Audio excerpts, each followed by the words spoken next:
Hello students, welcome to Canonical Classes. In today's video, we are moving further with our chapter that is electrochemistry. ठीक है, तो electrochemistry में अभी तक हमने जो कवर किया था that was galvanic cell and salt bridge. अब उसके आगे जरा स्टडी करते हैं. तो देखिए इन गैल्वेनिक सेल हमने क्या नोटिस किया था. अगर मैं गैल्वेनिक सेल की बात करूं, ठीक है, ये आपका गैल्वेनिक सेल है. इसमें हमने क्या नोटिस किया था कि इलेक्ट्रॉन जो है वो मूव कर रहे हैं, है ना. Electrons are moving from anode to cathode, anode to cathode move कर रहे हैं. और हमने ये भी बोला था कि सॉल्यूशन के अंदर, ये जो सॉल्यूशन है इसके अंदर कुछ ना कुछ पोटेंशियल डेवलप होता है. वैसे ही इस सॉल्यूशन के अंदर भी कुछ ना कुछ पोटेंशियल डेवलप हो रहा है. तो ये क्या मीनिंग था हमारा ये कहने का कि जो पोटेंशियल है वो डेवलप हो रहा है, या हम बोले कि कौन सी ऐसी फोर्स थी जिसकी वजह से ये जो इलेक्ट्रॉन्स थे ये अपने आप मूव करना यहाँ पे स्टार्ट हो गए. अब मैं आपको एक चीज और नोटिस करा दूं यहाँ पर कि जो ये इलेक्ट्रॉन्स की मूवमेंट है ये स्पॉन्टेनियस है. हमने कुछ वो नहीं, उसको जबरदस्ती नहीं करवाया. ठीक है, ये इलेक्ट्रॉन की जो मूवमेंट हो रही है ये अपने आप हो रही है.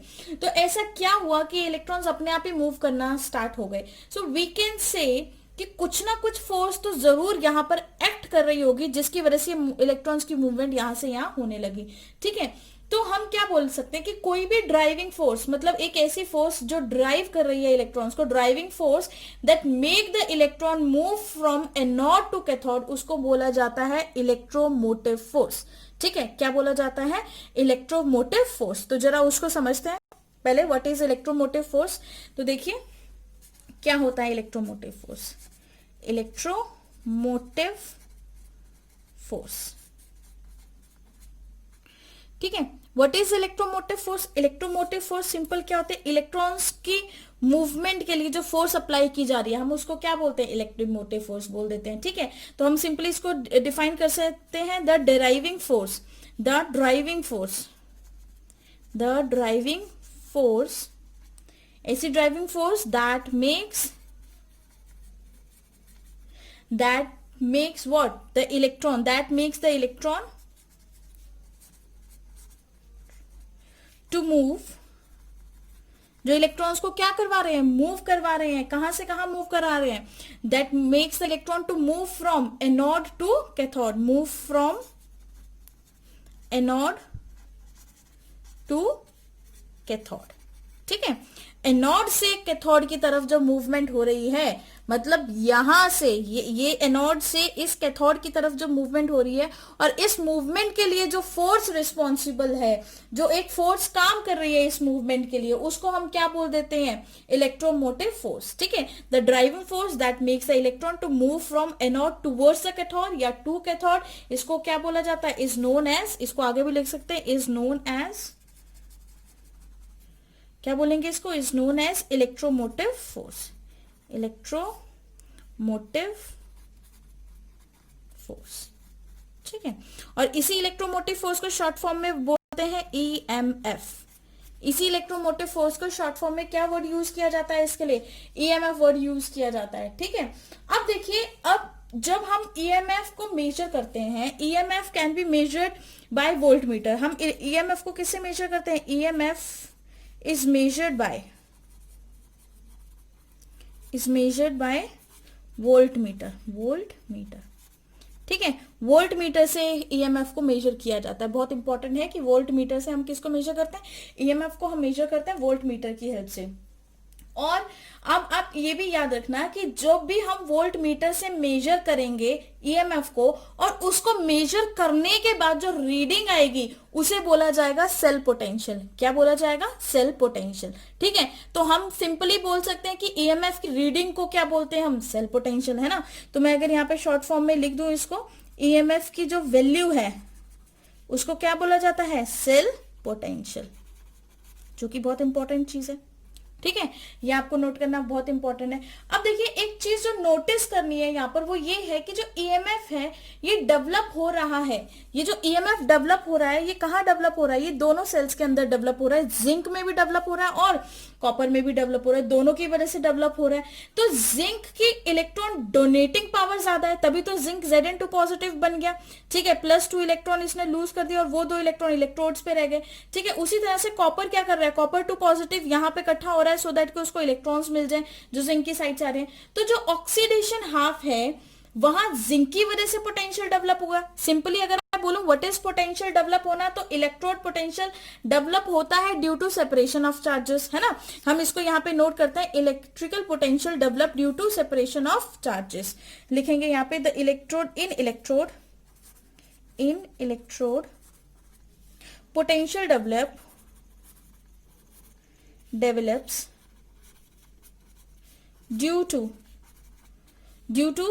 separation of किसकी सेपरेशन की वजह से, चार्जेस की सेपरेशन की वजह से। बहुत इंपॉर्टेंट है, ठीक है। In electrode potential develops due to separation of charges. Electrodes के अंदर पोटेंशियल क्यों डेवलप होता है, क्योंकि चार्जेस का सेपरेशन स्टार्ट हो जाता है। And what is charges separation, तो देखिए यहां पर जिंक था, ये इलेक्ट्रोड आपका जिंक का था, ये जो जिंक सॉलिड यही इलेक्ट्रोड को डिनोट कर रहा है। तो ये किसमें चेंज हो गया, Zn2 पॉजिटिव में, और इसने क्या किया, जो इलेक्ट्रॉन्स थे उसको वहीं पे छोड़कर सॉल्यूशन के अंदर आ गया। अब देखिए यहां पर इलेक्ट्रॉन नेगेटिव कंसंट्रेशन हो गई और सॉल्यूशन के अंदर पॉजिटिव कंसंट्रेशन होगी, क्योंकि Zn2 पॉजिटिव सॉल्यूशन में जा रहा है। और यहाँ पे नेगेटिव क्यों हो गई, क्योंकि इस इलेक्ट्रोड के ऊपर जिंक अपने इलेक्ट्रॉन्स को छोड़कर आया है ना। तो ये दोनों के बीच में क्या हो गया, चार्जेस सेपरेशन हो गए ना, नेगेटिव और पॉजिटिव। तो इन दोनों की वजह से इस पूरे सॉल्यूशन के अंदर पोटेंशियल डेवलप होगा। क्या ये बात क्लियर हुई। उसी तरह से यहां पर देखिए जो कॉपर सल्फेट सॉल्यूशन था, Cu2 पॉजिटिव इलेक्ट्रोड की तरफ मूव करना स्टार्ट कर गया, क्योंकि उसको इलेक्ट्रॉन्स चाहिए थे, ठीक है, उसकी इलेक्ट्रॉन गेनिंग टेंडेंसी ज्यादा है। तो वो इलेक्ट्रॉन लेने के लिए इस इलेक्ट्रोड पे आ गया, जिसकी वजह से इस इलेक्ट्रोड के ऊपर जो कंसंट्रेशन है Copper2 पॉजिटिव की ज्यादा हो गई और सॉल्यूशन के अंदर सल्फेट आयन की कंसंट्रेशन ज्यादा हो गई, ठीक है। तो यहां पर भी सेपरेशन हो गया, मतलब इलेक्ट्रोड आपका पॉजिटिव हो गया और सॉल्यूशन कैसा रह गया, आपका नेगेटिव रह गया। तो इस तरह से यहां पर भी पोटेंशियल डेवलप हो गया, हुआ कि नहीं, ठीक है।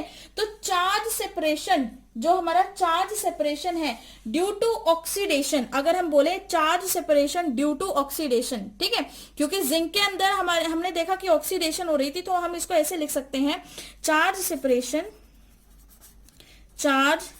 सेपरेशन ड्यू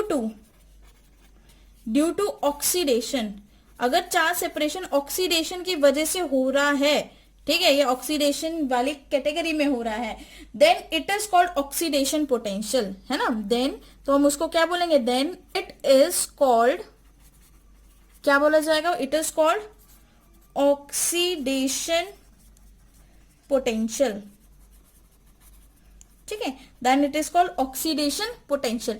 लेकिन वही चार्ज सेपरेशन अगर कॉपर वाले इलेक्ट्रोड में हम देख रहे हैं, मतलब if charge separation is due to reduction, है ना। अगर सेकंड पॉइंट हम यहां पे लिखें तो देखना, if charge separation is due to reduction, if charge separation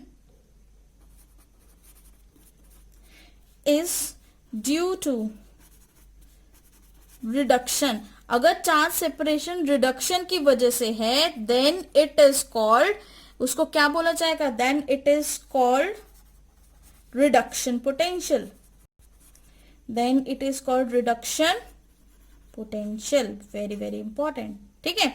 उसको बोला जाता है ऑक्सीडेशन पोटेंशियल और इसको बोला जाता है रिडक्शन पोटेंशियल। ये चीज आपने नोटिस करनी है कि ऑक्सीडेशन पोटेंशियल क्या होता है और रिडक्शन पोटेंशियल क्या होता है, ठीक है। If charge separation is due to reduction then it is called reduction potential, and if charge separation is due to oxidation तो उसको क्या बोलेंगे, ऑक्सीडेशन पोटेंशियल।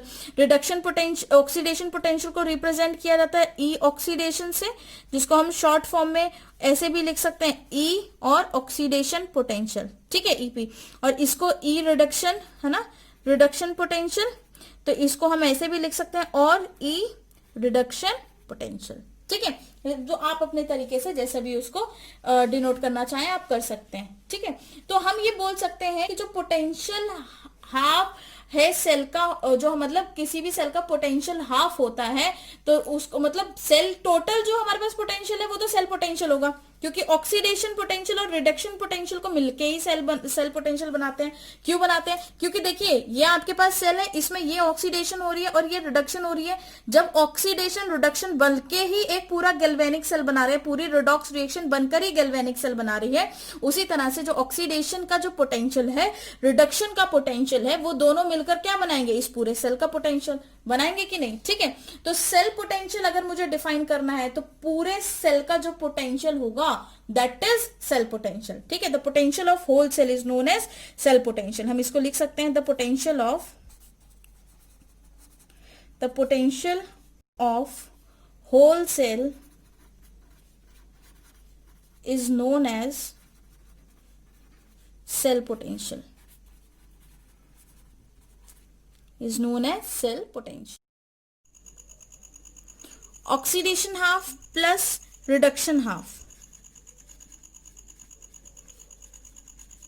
दोनों मिलके क्या बनाती हैं, आपकी सेल बनाते हैं, बिल्कुल सेल बनाएंगे, ठीक है। तो वहीं हम बोले कि ऑक्सीडेशन पोटेंशियल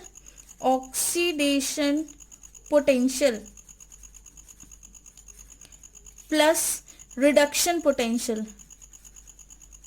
रिडक्शन पोटेंशियल मिलके क्या बनाएंगे, आपकी सेल पोटेंशियल, ठीक है। ये चीज बहुत इंपॉर्टेंट है। तो देखिए ऑक्सीडेशन हाफ और रिडक्शन हाफ मिलके आपका सेल बना रहे थे, ठीक है। उसी तरह से ऑक्सीडेशन का जो पोटेंशियल है मिलके रिडक्शन पोटेंशियल क्या बनाएंगे, सेल पोटेंशियल बनाएंगे। तो उस पूरी इक्वेशन को अगर मैं लिखूं, मतलब हम रिप्रेजेंट कैसे करते हैं पोटेंशियल, ऐसे ई सेल किसके इक्वल होगा, ई oxidation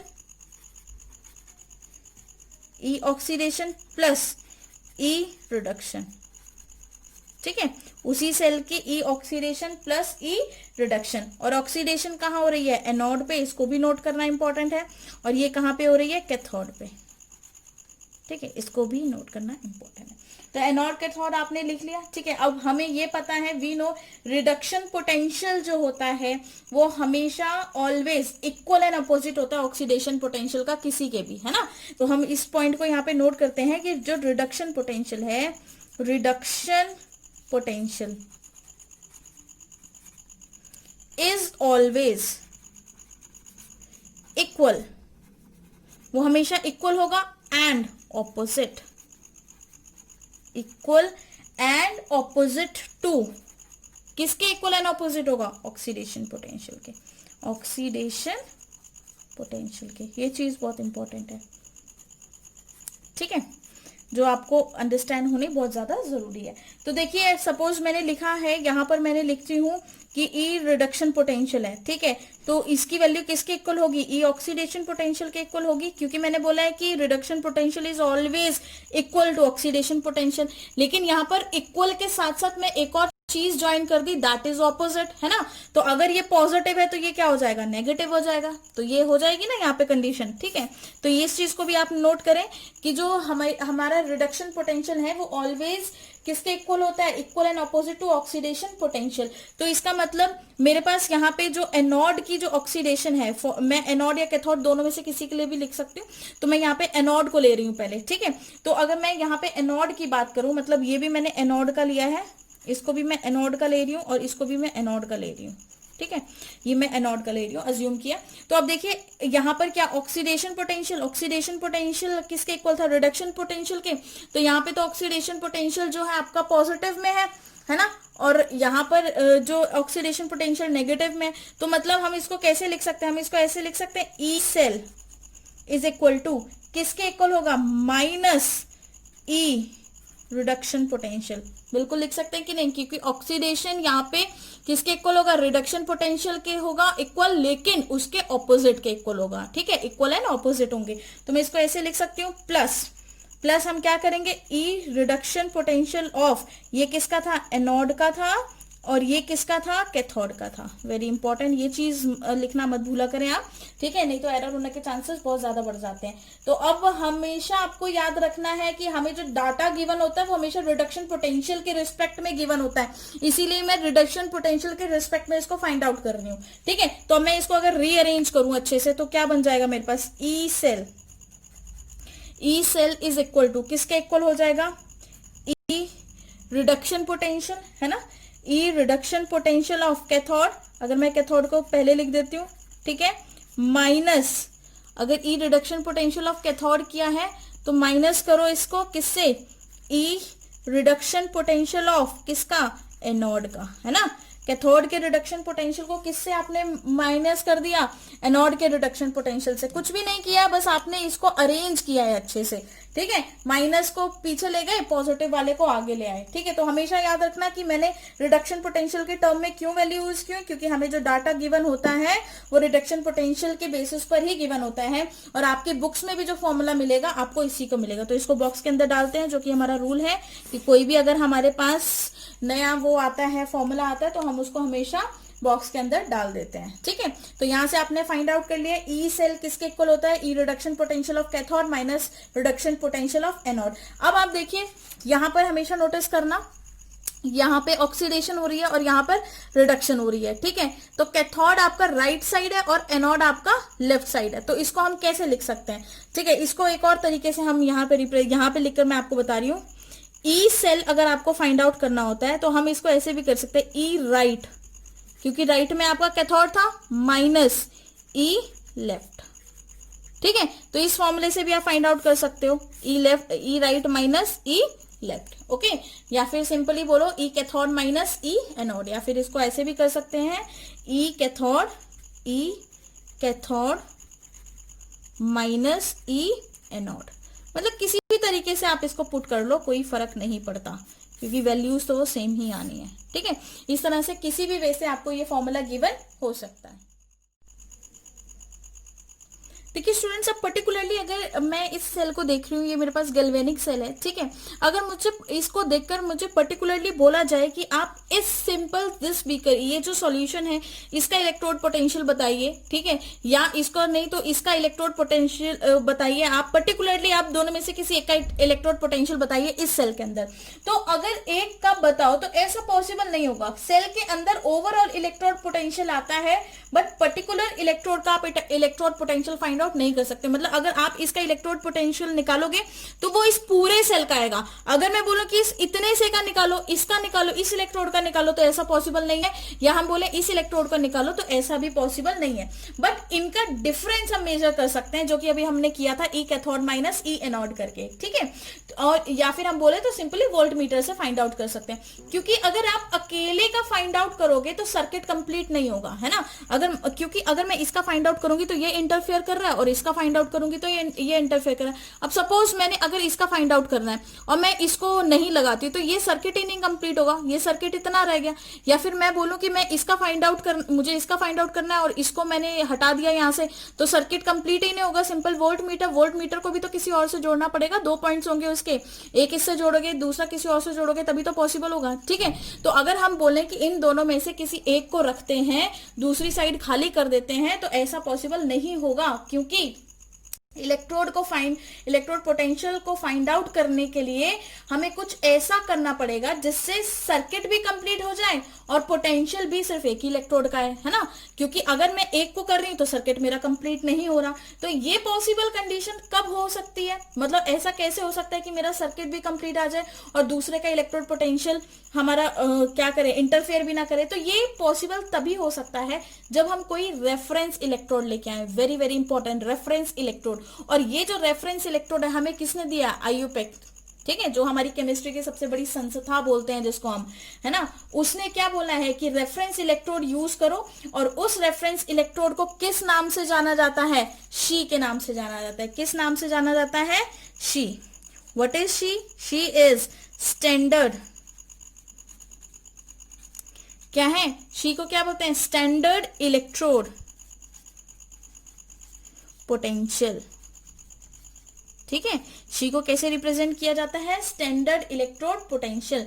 why do we take SHE as a reference electrode, हम शी को रेफरेंस इलेक्ट्रोड की तरह क्यों ले रहे हैं। मैं इसको यहाँ पे नोटिस भी कर रही हूँ कि हम इसको क्या ले रहे हैं, रेफरेंस इलेक्ट्रोड, रेफरेंस इलेक्ट्रोड।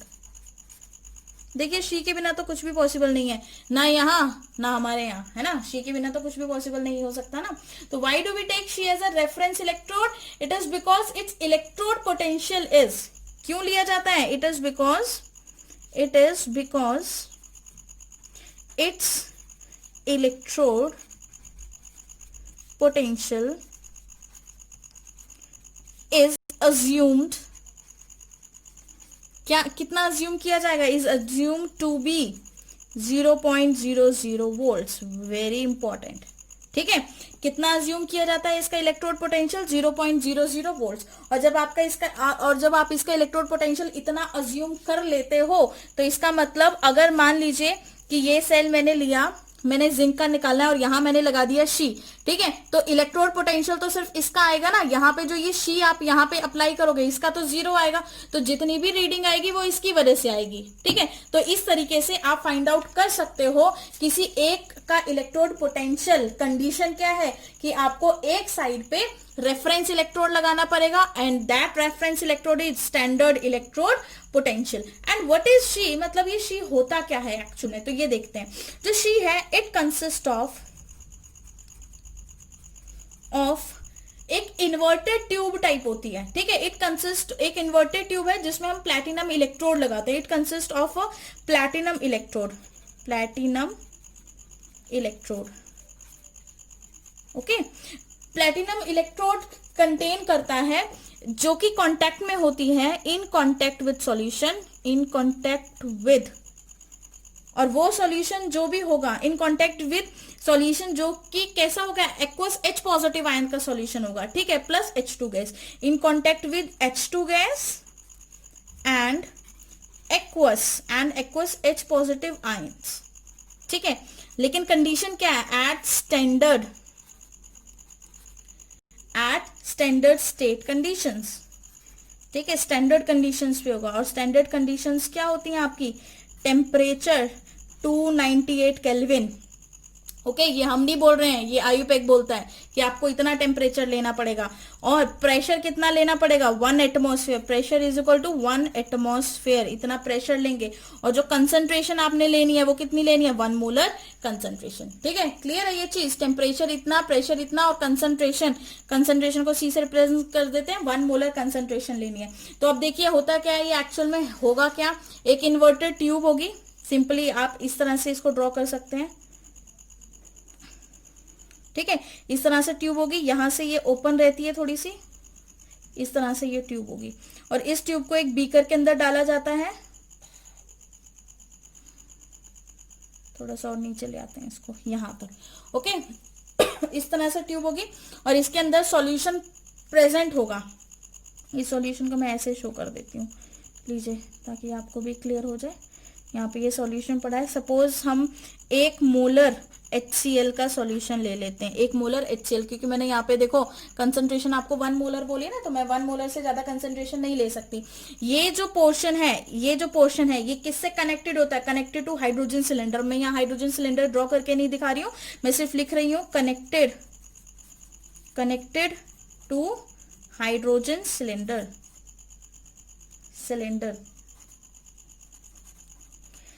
ठीक है, हाइड्रोजन सिलेंडर पे कनेक्टेड होगा एट 1 एटमॉस्फेयर प्रेशर। कितने प्रेशर पे कनेक्टेड होगा, 1 एटमॉस्फेयर प्रेशर पे कनेक्टेड होगा। ओके, तो अब देखिए यहाँ पे ये जो टेस्ट ट्यूब है, अब देखो यहाँ पे एक चीज और नोटिस करना कि यहाँ पे हमारे पास जो हमने हाइड्रोजन ले लिया गैसेस फॉर्म में है, और यहाँ पर जो मैंने सॉल्यूशन लिया है वो आपका किस फॉर्म में है, एक्वस फॉर्म में है। सॉरी, ठीक है। तो अब मैं गैस का इलेक्ट्रोड नहीं बना सकती, लिक्विड का इलेक्ट्रोड नहीं बना सकती, तो अब मुझे यहां पर एक इलेक्ट्रोड फाइंड आउट ड्रॉ करना है, और वो इलेक्ट्रोड किसका होगा, जब इस तरह की कंडीशन आ जाती है कि लिक्विड या गैसेस हमारे पास आ जाते हैं सॉल्यूशन के अंदर, तो हम उनके अगर इलेक्ट्रोड नहीं बना सकते तो हम एक और ऑप्शनल इलेक्ट्रोड लेते हैं जिसको बोला जाता है प्लैटिनम इलेक्ट्रोड। क्या बोला जाता है, प्लैटिनम इलेक्ट्रोड। तो हम ये प्लैटिनम इलेक्ट्रोड लेंगे, यहाँ पर इस तरह से लटका होगा प्लैटिनम इलेक्ट्रोड आपका। ठीक है, अब इस प्लैटिनम इलेक्ट्रोड पे क्या होगा, हाइड्रोजन सिलेंडर में से एंटर करेगी यहाँ पर। ठीक है, जैसे ही वो यहाँ पर एंटर करेगी तो H2 गैस जो है प्लैटिनम पर चिपक जाएगा। जो H2 गैस है वो इस प्लैटिनम के ऊपर क्या हो जाएगी, चिपक जाती है। और H पॉजिटिव आयन जो हमारे यहाँ पर इस सॉल्यूशन के अंदर जो H पॉजिटिव आयन है वो भी इस प्लैटिनम इलेक्ट्रोड के कांटेक्ट में होते हैं, तो इसकी वजह से यही हमारी फॉर्मेशन कर देता है, किसकी, शी की फॉर्मेशन हो जाती है ऐसे। अब जैसे ये जिंक इलेक्ट्रोड को शी के साथ हम ज्वाइन करेंगे, है ना, जैसे ही हम जिंक इलेक्ट्रोड को शी के साथ ज्वाइन करेंगे सपोज, तो क्या होगा देखना। देखिए इस डायग्राम के अंदर हमने क्या किया, ये जो मेरे पास इलेक्ट्रोड है दैट इज Zn इलेक्ट्रोड। ठीक है, जिंक का इलेक्ट्रोड है, और यहाँ पर जो मैं यूज कर रही हूँ दैट इज प्लैटिनम इलेक्ट्रोड। ये दोनों एक बीकर लिया जिसमें मैंने जिंक इलेक्ट्रोड डाला, ZnSO4 सॉल्यूशन डाला, दूसरा बीकर लिया 1 मोलर HCl डाला और प्लेटिनम इलेक्ट्रोड मैंने जोड़ दिया। ठीक है, दूसरी साइड से ये इलेक्ट्रोड जो है कनेक्टेड है हाइड्रोजन सिलेंडर से, जहां से मैंने ये ब्राउन कलर के आपको हाइड्रोजन जाते हुए अंदर दिखाई है। ठीक है, तो इन दोनों इलेक्ट्रोड्स को मैंने किससे अटैच कर दिया, वोल्ट मीटर से अटैच कर दिया। एक है एनोड, दूसरा आपका कैसा बिहेव करेगा, कैथोड की तरह बिहेव करेगा। ठीक है, तो जब इस तरह का हमारे पास सिस्टम बन जाता है, मतलब पहले जो आपका सिस्टम था वो ये था, ये आपके पास सेल थी जिंक सल्फेट, कॉपर सल्फेट, ठीक है, anode and cathode, salt bridge बीच में लगा रखा है, वोल्ट मीटर लगा रखा है, और ये जो है एनोड से किसकी तरफ जा रहे हैं, कैथोड की तरफ जा रहे हैं इलेक्ट्रॉन्स। ठीक है, ये वाला सिस्टम था। इसके अंदर हम एक पर्टिकुलर, अगर मुझे सिर्फ एनोड का ऑक्सीडेशन पोटेंशियल फाइंड आउट करना था, मैं नहीं कर पा रही। अब मैंने क्या किया, इसको हटाकर मैंने यहां रेफरेंस यूज किया, और वो रेफरेंस क्या है मेरा, ये this is my reference electrode. ठीक है, और इस इलेक्ट्रोड को क्यों एज अ रेफरेंस यूज किया, क्योंकि इसकी जो वैल्यू है, इलेक्ट्रोड पोटेंशियल है इसका, वो कितना होता है जी, इसके इलेक्ट्रोड पोटेंशियल की जो वैल्यू होती है, इलेक्ट्रोड पोटेंशियल की जो वैल्यू होती है वो कितनी होती है, 0.0 वोल्ट्स, इतनी वैल्यू होती है इसके इलेक्ट्रोड पोटेंशियल की। ठीक है, तो अगर इसके इलेक्ट्रोड पोटेंशियल की वैल्यू इतनी है तो हम क्या बोल सकते हैं कि अब यहां पर जो भी रीडिंग आएगी वोल्ट मीटर की वो यहीं से आएगी। ठीक है, क्योंकि जिंक तो फिर से ऑक्सीडेशन करेगा, जिंक अगर ऑक्सीडेशन करेगा, ये इलेक्ट्रोड आपका है तो ये कैसे बनेगा, जिंक से किस में चेंज होगा, Zn2 पॉजिटिव प्लस 2 इलेक्ट्रॉन्स के अंदर चेंज होगा। ठीक है, तो वो इलेक्ट्रॉन्स एज इट इज यहां पे प्रेजेंट रहेंगे, और जैसे ये इलेक्ट्रॉन्स यहां पर प्रेजेंट होंगे, ये इलेक्ट्रॉन्स यहां से मूव करना आपका क्या करेंगे, स्टार्ट करेंगे। जैसे ये इलेक्ट्रॉन्स मूव करना स्टार्ट करेंगे तो आपके पास रिएक्शन क्या बनेगी, जिंक से क्या बनेगा, Zn2 पॉजिटिव प्लस 2 इलेक्ट्रॉन्स, और इसको हम बोलेंगे ऑक्सीडेशन। इसको क्या बोला जाता है, ऑक्सीडेशन। अब यहां पे ऑक्सीडेशन हो रही है तो रिडक्शन यहां पे होगी, मतलब 2H पॉजिटिव इलेक्ट्रॉन को गेन करके क्या बनाएगा, H2, और ये क्या हो गई आपकी रिडक्शन। ओके, तो इस तरह से आपकी रिएक्शन कंप्लीट हो जाए। अब अगर हमें इस सेल के अंदर जिंक का इलेक्ट्रोड पोटेंशियल फाइंड आउट करना था, तो हम इसके लिए फॉर्मूला पुट करने E0 सेल। ठीक है, मतलब नेट अगर इलेक्ट्रोड पोटेंशियल हमें फाइंड आउट करना है, किसके इक्वल होगा, E0 oxidation plus E0 reduction, है ना। यही फॉर्मूला हमने फाइंड आउट किया था, किसके इक्वल होगा, E0 oxidation plus E0 reduction के इक्वल होगा। तो अब देखिए यहां पर हम पुट करते हैं वैल्यूज, जो हमारे पास E0 नेट जो हमें फाइंड आउट करना है। ठीक है, E0 नेट हमें फाइंड आउट करना है, और हमारे पास ये गिवन है यहाँ पे जिंक, क्योंकि हमारे पास ऑक्सीडेशन जिंक की हो रही है, प्लस E0 हम यहाँ पे किसका लिखाएंगे, शी का लगाएंगे। ठीक है, यही फॉर्मूला में हमने डायरेक्ट वैल्यूज पुट करी। अब जब हमने फॉर्मुलेज में वैल्यूज पुट करी हैं तो देखिए कि हमें फाइंड आउट क्या करना है, हमें एक्चुअल में तो इलेक्ट्रोड पोटेंशियल जिंक का फाइंड आउट करना है। ठीक है, तो जिंक के इलेक्ट्रोड पोटेंशियल को यहाँ रखते हैं और शी के इलेक्ट्रोड पोटेंशियल को यहाँ पर लेकर जाते हैं, तो क्या बन जाएगा हमारे पास इक्वेशन, ये बन जाएगी E0 नेट, है ना, माइनस E0 नेट में से क्या आप माइनस कर देंगे, माइनस E0 शी को माइनस कर दिया, तो ये क्या आ जाएगा, E0 जिंक आ जाएगा। क्लियर है ये बात। ठीक है, अब हमारे पास पता है हमें जी का जो इलेक्ट्रोड पोटेंशियल होता है 0.00 वोल्ट है, इतना गिवन होता है ना। तो हम यहाँ पे लिख सकते हैं वैल्यू E0 जो जिंक है, ठीक है, electrode potential of zinc is equal to E0 net minus 0, और जो कि किसके इक्वल हो जाएगी, इलेक्ट्रोड पोटेंशियल ऑफ जो जिंक है Zn is equal to E0 net, जो एक्चुअल में इलेक्ट्रोड पोटेंशियल आएगा वो नेट इलेक्ट्रोड पोटेंशियल किसके इक्वल होगा, आपका जिंक के इक्वल होगा। ठीक है, तो यही फायदा हुआ आपका शी लगाने का, मतलब रेफरेंस इलेक्ट्रोड लगाने का, कि उसका जो इलेक्ट्रोड पोटेंशियल था वो आपने 0 ले लिया, अज्यूम कर लिया, तो उसको अगर 0 मान लिया गया है, IUPAC ने ही मान के बताया हमें, ठीक है, हमने खुद नहीं लिया, उसने IUPAC जो हमारी है ऑर्गेनाइजेशन, उन्होंने पहले से ही बोला कि इसको आपने 0 ही लेना है, तो बस फिर वैल्यू पुट करी और आपके पास आंसर आ गया कि जो इलेक्ट्रोड पोटेंशियल है वो किसके इक्वल आएगा, आपका E0 नेट के इक्वल आएगा, मतलब टोटल जो सेल का होगा उसके इक्वल होगा। इसी तरह से आप कॉपर का भी फाइंड आउट कर सकते हैं, मतलब किसी भी इलेक्ट्रोड का फाइंड आउट कर सकते हैं, बट कंडीशन क्या है कि आपको क्या यूज करना पड़ेगा, जो रेफरेंस इलेक्ट्रोड लेने हैं शी यूज करनी पड़ेगी। ठीक है, यहाँ पे आपने ऑक्सीडेशन के लिए निकाल लिया, अब आप रिडक्शन के लिए निकालें। अगर आप रिडक्शन के लिए निकालेंगे तो ऑक्सीडेशन किसकी हो जाएगी, शी में ऑक्सीडेशन हो जाएगी और दूसरे इलेक्ट्रोड में क्या हो जाएगी, रिडक्शन। ठीक है, तो इसी तरह से आप सारे जो है सॉल्व कर सकते हैं। ओके, चलिए जी, and thank you for listening.